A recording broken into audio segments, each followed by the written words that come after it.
Okay, today we are with two of the top dairymen from the state of Tennessee. That is John and Steve Harrison. Now, Steve's farm produces more milk than any other farmer, I guess, in Loudon County and maybe the state, I don't know. And then his little brother John, he owns and operates Sweetwater Valley Cheese here in Philadelphia. And we're in John's house today, so thank you for letting us come in. First of all, tell me about the community you all grew up in. We'll start with John. Well, it's the only community I grew up in, so I don't really know how to compare it. But you know, you knew all your neighbors.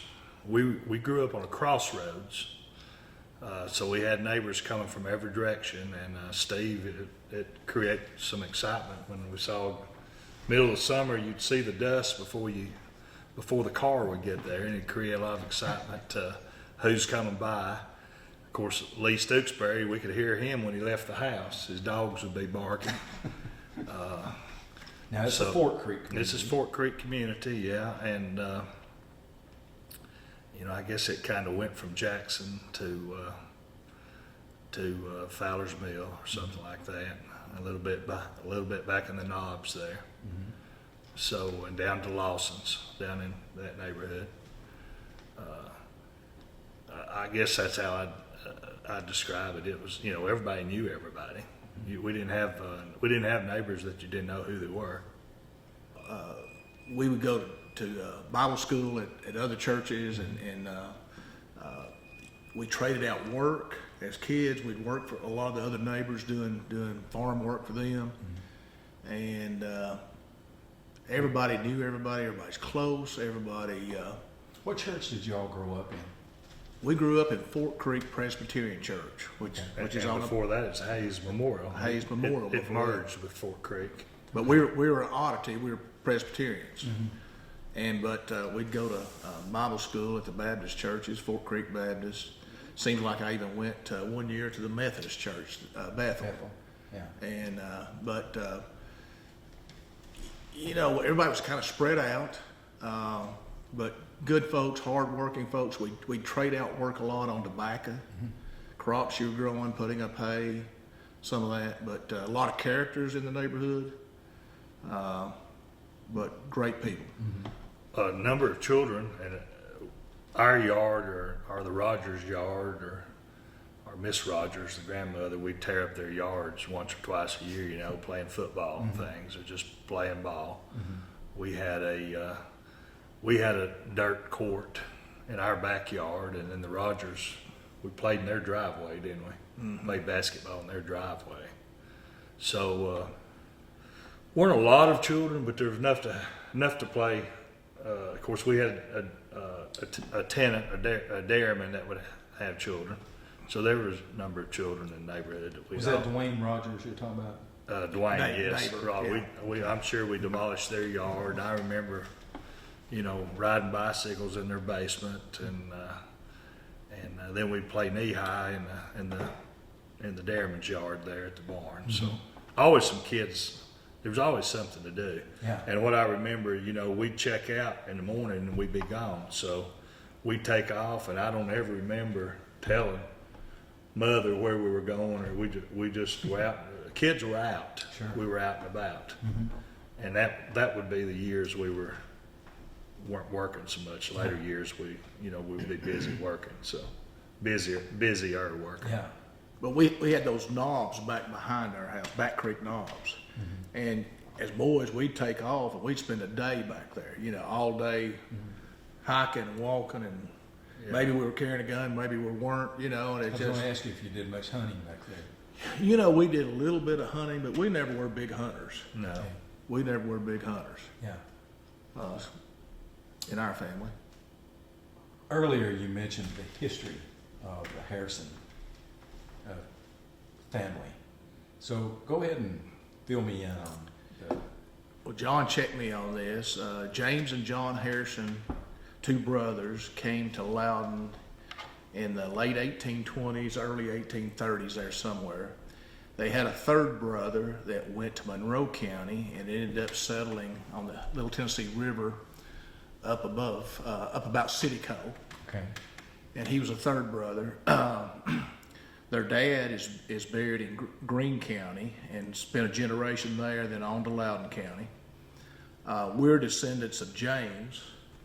I always laugh and joke, and this is not completely true, but John's, that's what the line where most of the doctors come from. Mm-hmm. And James was mostly farmers. Okay. Our line was mostly Republicans. Their line, until recent history, was mostly Democrats. So I didn't realize that. if you go back 50 years, most of that side of the family were Democrats, and our side was mostly Republicans. Our great-grandfather was raised in Harrison Bend in the house where Talbot Simpson lives now, and Benny Simpson lived. He was a younger brother in a big family, a family of 6. And he and his brother-in-law, John Simpson, bought 180 acres where I live now in partnership in 1901. And he moved out there to Fort Creek from the river. He's buried out there above the mill, isn't he? No, John? they're all buried in Harrison Cemetery in the bend of the It's a river. different one. Then. Yeah.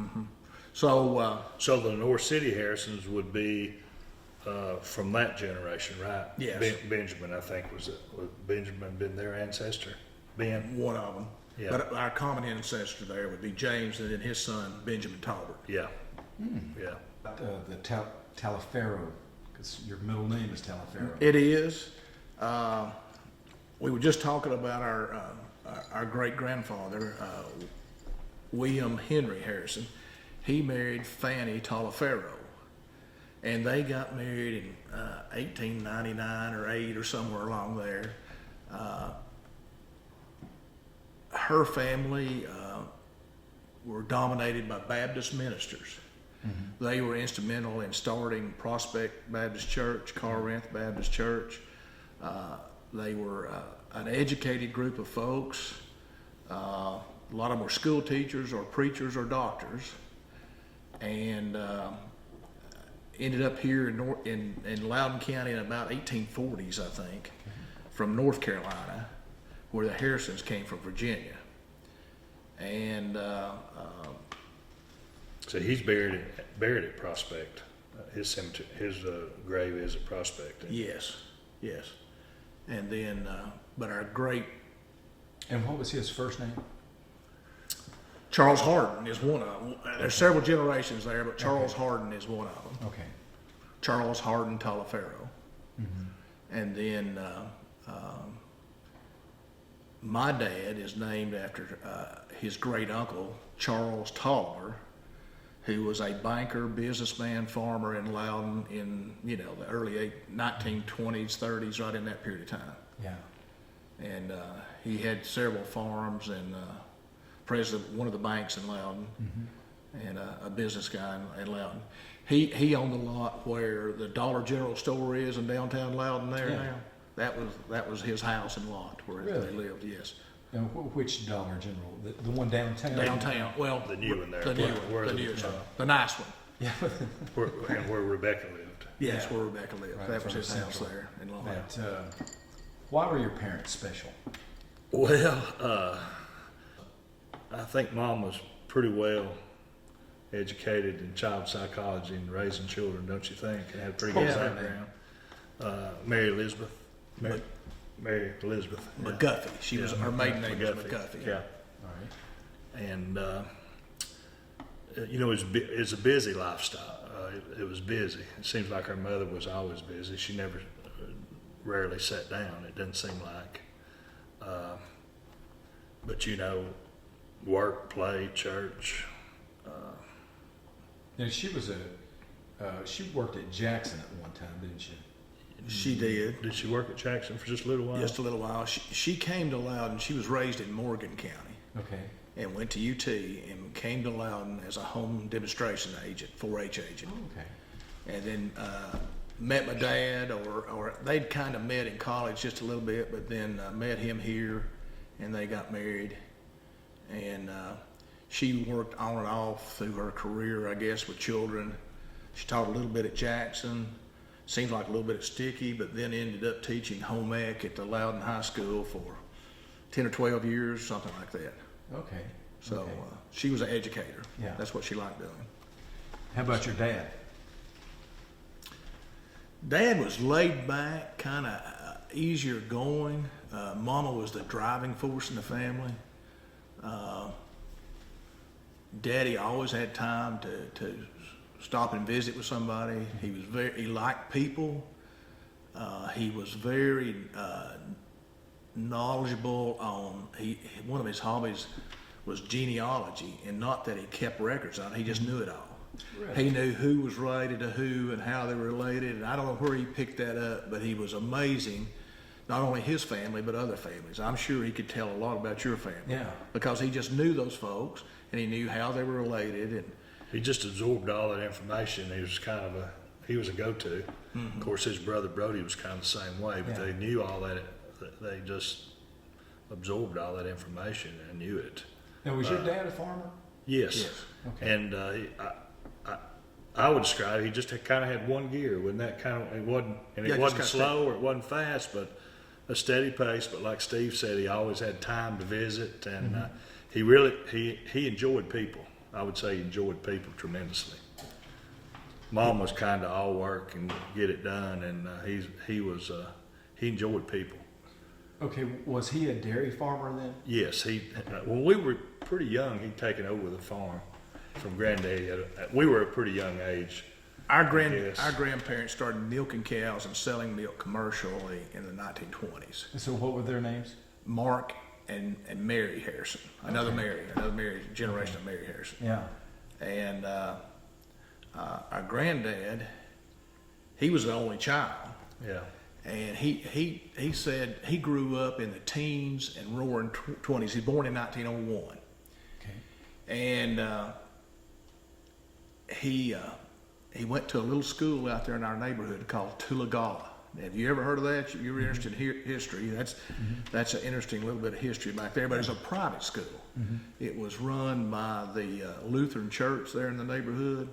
And he went to school there, and then he went to Loudon High School, and he would have graduated in 17 or 18. I think some of the Fowlers went there. Yes. Yes, that's right. Yes. And he wanted to go to college, and his parents bought him a car if he wouldn't go to college. But he said he grew up as the only child, kind of privileged. The economy was good at that period of time. He talked about catching a train in Loudon on a Friday or Saturday night, going to downtown Knoxville to watch a vaudeville show at the theaters down there, and catching a train back home. And then It's kind having of a hard to imagine. Kind of hard to imagine that. yeah, and then he boarded in Loudon with his uncle John Simpson, who was Benny Simpson was his first cousin, Okay. and so Benny he had good friends that he went to high school with. Yeah. And I don't know if there's 8 or 10 of them that graduated in that class. It was the Loudon High School. He played on a basketball team, one of the early basketball teams they had. Didn't hear much about it, but he was talking about he was the tallest one on the team. Our grandmother's teaching school at Rafter. Well, then they court by horse. He'd ride the horse to Rafter, which is quite a ways. Above Telco I can't Plains. imagine that above. Okay. Today, Courted. I don't imagine they courted very long. Yeah. And then, of course, got married, and the Depression set in pretty quick after that. Dad always, times were hard. I think times were hard for everybody, for the most part. Our granddad said, he said he was used to a pretty good life, not working too hard. He got married, started having children, the Depression came along. And, it was just tough to make a living. Yeah. He was truck farm. He liked to grow his Watermelons. He peddled vegetables and watermelons. And then they started the dairy there. Of course, we grew tobacco like everybody in the Yeah. community did. And then the grandmother, did he start the dairy, or who's? Them together. Her family were more the dairy farmers. Okay. Our grandmother. Okay. And but they started the dairy and started selling commercial milk. Our dad, I don't know if we still got this, but he had a milk check, a check for $1 and something of a cow he owned, and he sold a month's worth of milk and got $1 and something. And this would have been in the late 30s or sometime, and he was right proud of his first milk check, you know. I bet he was. So, but we've been, you know, commercially dairy farm family for 100 years or so. Wow. And at one time, they bottled milk there at the farm and sold milk door to door in Loudon. During high school. During high Brody school. and Dad would deliver milk prior to going to school. Your dad was born in what year? 29. 29. Okay, Yeah. so in the 40s then. In the 40s, Yeah. late 30s and 40s. Uh-huh. And our granddad got sick in the middle 40s there sometime. He had colon cancer, Okay. which just luckily, they caught it pretty quick. He had a cousin, Dr. B.I. Harrison in Knoxville, that was a good surgeon, and they operated on him and took out a large part of his large intestines in the 40s. And he lived. He lived to be 86 years old, or 85 years old. But in preparation for that, he kind of sold the business to Pet Milk Company. Okay. So Brody was young. Brody was kind of running that business and was newlywed and kind of a lesson in family dynamics. But evidently he'd sold it without discussing much with anybody. Yeah. Hadn't he? And they spun that off, and then he lived 40 40-something 40 more years. So what did he do then? Well, he kept milking cows and quit bottling milk, but still sold milk Did you say- commercially. Yeah, Okay. but didn't bottle and process. They were in competition with Bacon's. Creamery Oh, okay. at that time. I did not. But then they kept producing milk, but not bottling milk or selling door to door. Okay, prior to that, what name did they bottle it under? Evelika Maid. Loudon County made. Loudon made. Loudon County Maid. We ought to take that out there. Loudon County Maid, that might be right. Yeah. Evelika Farm. Yeah. Okay. Okay. All right, let's get into your elementary schools. John, tell me about I know you went to a few, so give us a rundown on your. Well, I was a first grader at Jackson. I was a second grader at Sticky. And then I was a third grader at Loudon. So you went to Loudon the rest of the way? We went to Loudon the rest of the elementary, time. And then Yeah. junior high. Yes.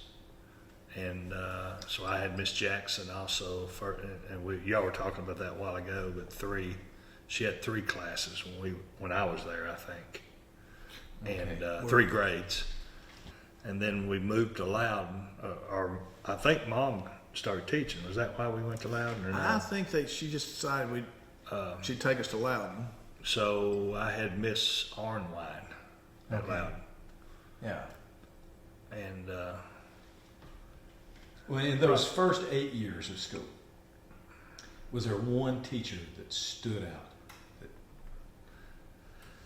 well, I remember. I That made a remember difference for one thing stood out. Miss Arnwine. I know she said she told me that one day I'd have my hands on my hips and I'd be bossing 20 people around. So that's what I remember. She told me. I don't know if I kept my hands on my hips or what I did. And then on the later grades, Mr. Ketron. Do you remember Mr. Ketron? I enjoyed math, and Mr. Ketron would always coach me to do the math contests at Tennessee Westland. Okay. He was I enjoyed that. He was a good teacher. Golly. Of course, we had our Aunt Alice through there. You did too, didn't you, Aunt Alice? 8th grade. That's always interesting, having your mother or an aunt as a teacher, but she was a good teacher. Generally I had pretty good teachers. Miss Eileen Howard. Do you remember Miss Eileen? What school was that? She was at Sticky. Of course, Miss Jackson and Miss Carpenter Okay, at tell me Jackson. about the story of how Jackson just closed 2 weeks in.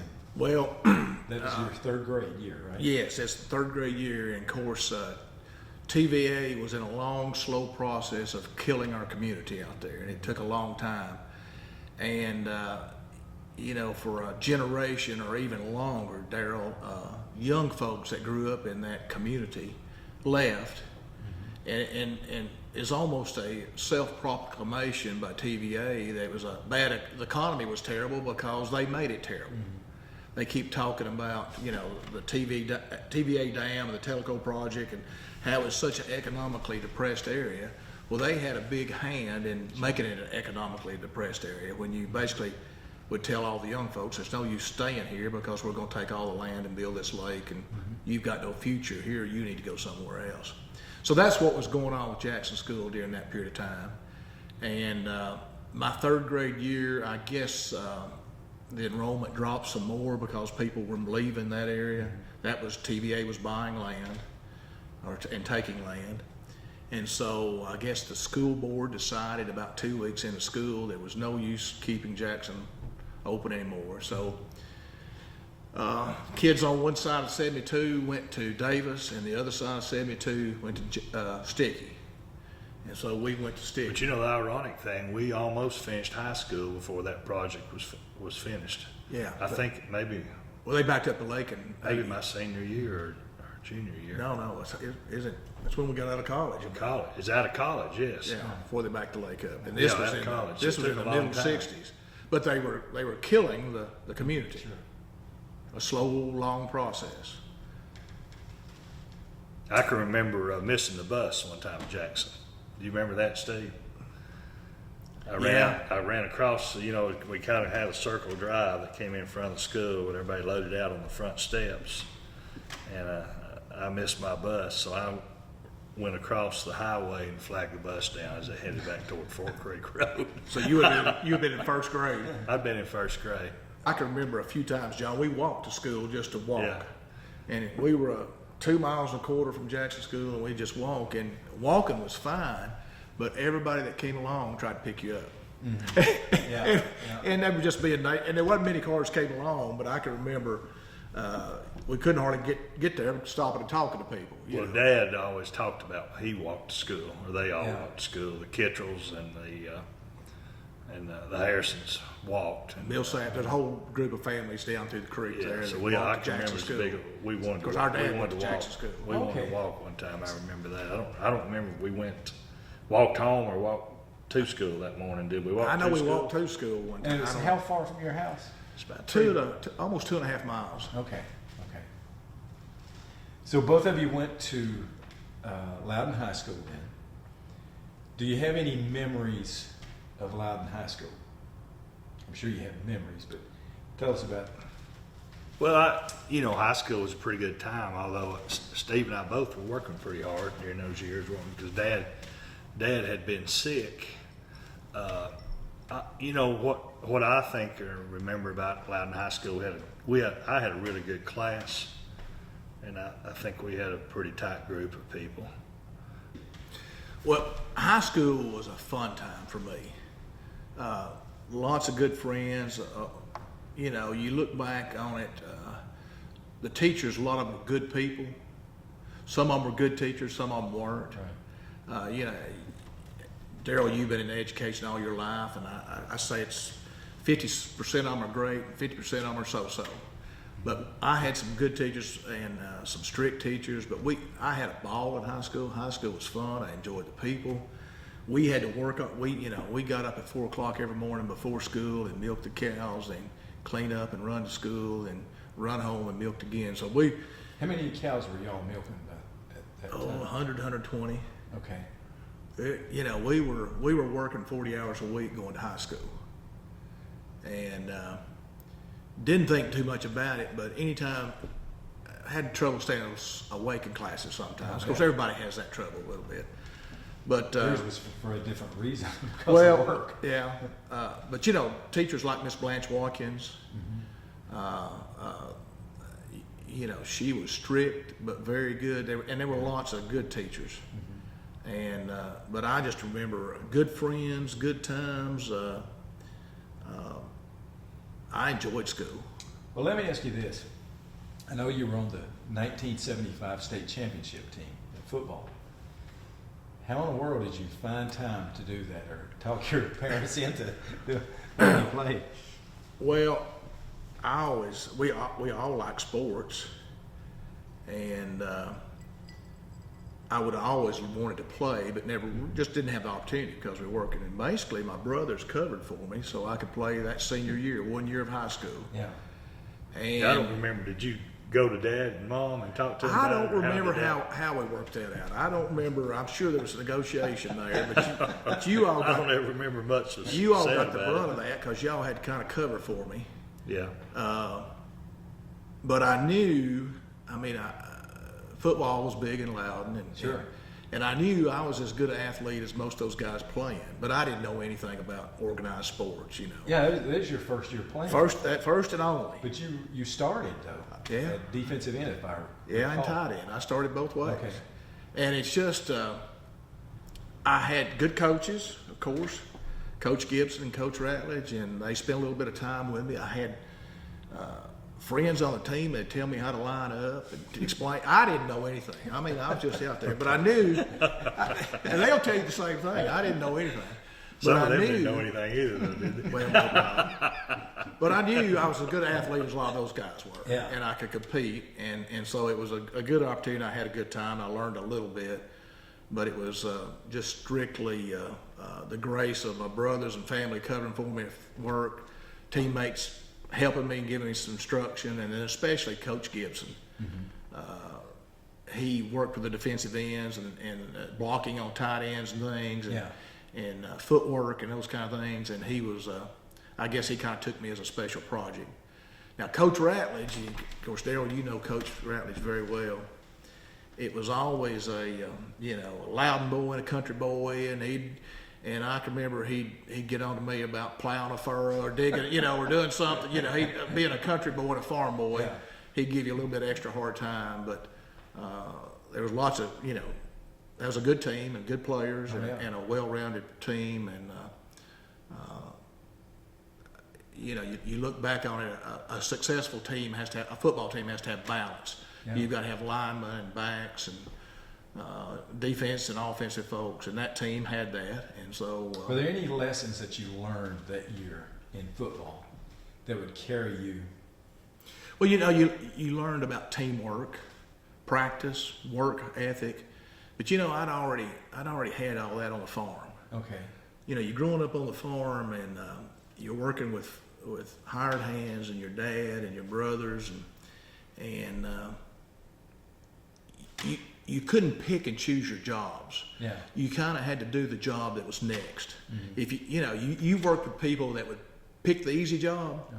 Well, that's the same thing in sports. You need to just tackle whatever comes next and be a team player instead of trying to do the easy way out. And the main thing I learned is just with Coach Gibson and Coach Ratledge, what a molder they were of men and character, and that practice and hard work equal to success eventually down the road.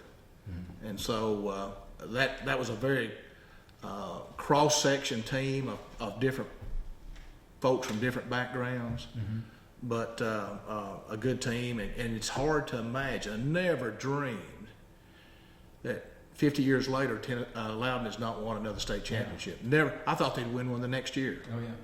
Could have. Could have. They had the talent.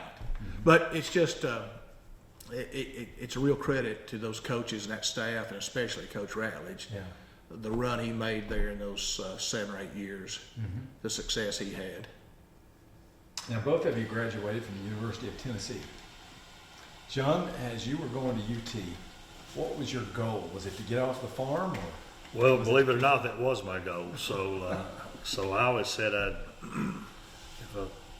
was going to do something else. If I farmed, I'd farm as a hobby, not not have to milk cows every day or something. Yeah. So that was my goal. We had doctors in the family, so I kind of went up there pre-professional of some kind. So I was a liberal arts major. Okay. Steve had joined the AGR fraternity, which is the ag fraternity, and then I did the same thing. So I think my junior year, there's nothing like doing a few things. That's why kids need to do a few things before they decide that maybe that's not the best thing they need to be doing. But I got some experience doing some other things. And I think somewhere along, well, and then I had a roommate that's father, all he wanted to do was go back home and farm. And his father wouldn't let him, said, you're going to do something else. You're not going to do that the rest of your life. And I guess the more, you know, the ag influence and the background and growing up and having a pretty good life, somewhere along the way I made the decision, you know, I don't dislike farming. I like farming. I have an opportunity to farm, and I kind of know farming, and I decided maybe that's probably the best thing I should do. So you came up with that conclusion early on at UT? Well, I was in my junior year or something, but I'm sure it was kind of building, you know. But right. I switched back to ag and got my degree in ag economics. Okay. But I'm sure I graduated with fewer ag classes than anybody's ever graduated because they let me slide out of there a little bit early, and I missed a lot of those basic classes. Yeah. And probably, you know, I was kind of following Steve at kind of what he did. So I went to UT and I pledged to fraternity, and I ended up an ag degree and ended up coming home. In a way, that was kind of easy. That might have been the easy thing to do. I don't know, but in a way, I was kind of following what he was doing too. And our parents made it. You know, do you ever remember any discussion about we were going to college or? Well, there's never any discussion we were going, and we were going to UT. Yeah, you felt. See, I didn't feel any pressure. Was your mother the? Mother and father both. Mother was more loyal to UT than her father was. Dad had gone to Maryville College For 2 years, and then transferred to. And he didn't. I guess when he transferred to UT, he was ag major, wasn't he? Yes. He stayed an ag major, but I don't ever remember any pressure, nor much discussion about it. It was just kind of assumed. Maybe it was just kind of assumed. I think I discussed going to Maryville College just for a little bit because they wanted me to come over there and play football. Okay. And talk to the coach over there, but I was going to major in agriculture. So I didn't consider that long and went to UT and majored in ag. I really didn't ever look at anything else, and that's what I think I did major in pre-med for about a quarter. Pre-vet for about a quarter, but I decided I didn't want to go to school that long and got out a little bit early and headed back to the farm. Okay.